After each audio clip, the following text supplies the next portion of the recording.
सुनो, हाँ। ये जो अपने पड़ोस में आलिया रहती है, हाँ उसकी उसके हस्बैंड से लड़ाई हो गई है। यार, इसका हस्बैंड हर वक्त इससे लड़ता ही रहता है। तो उसके हस्बैंड की कॉल मेरे पास आई थी। क्या कह रहा था तुमसे? कह रहा था, भाभी जी मुझे तो लव लेटर लिखना नहीं आता है, तो क्या आप मेरी तरफ से मेरी बीवी को एक लव लेटर लिख देंगी, जिससे उसका गुस्सा ठंडा हो जाए और वो मान जाए। फिर तुमने क्या कहा? मैंने तो जल्दबाजी में हाँ कर दी, पर तुम्हें तो पता है मुझे लव लेटर कहाँ लिखने आते हैं। पर मैंने सुना है तुम इन चीजों में बहुत माहिर हो। तो क्या तुम आलिया को एक लव लेटर लिख दोगे?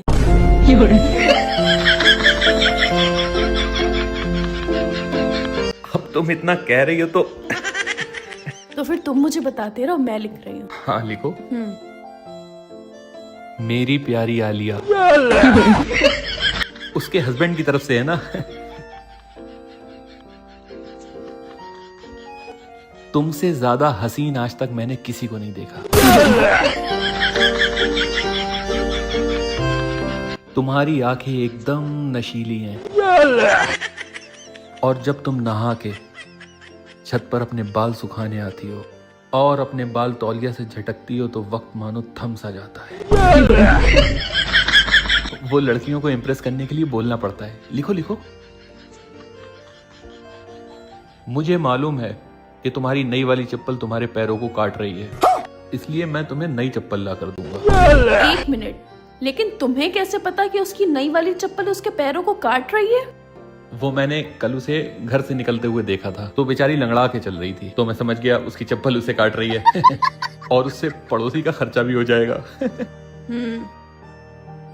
मुझे पता है कि तुम्हें गेंदे के फूलों से एलर्जी है, इसलिए मैं तुम्हें गुलाब के फूल भेजूंगा। अब तुम्हें ये कैसे पता कि उसे गेंदे के फूलों से एलर्जी है?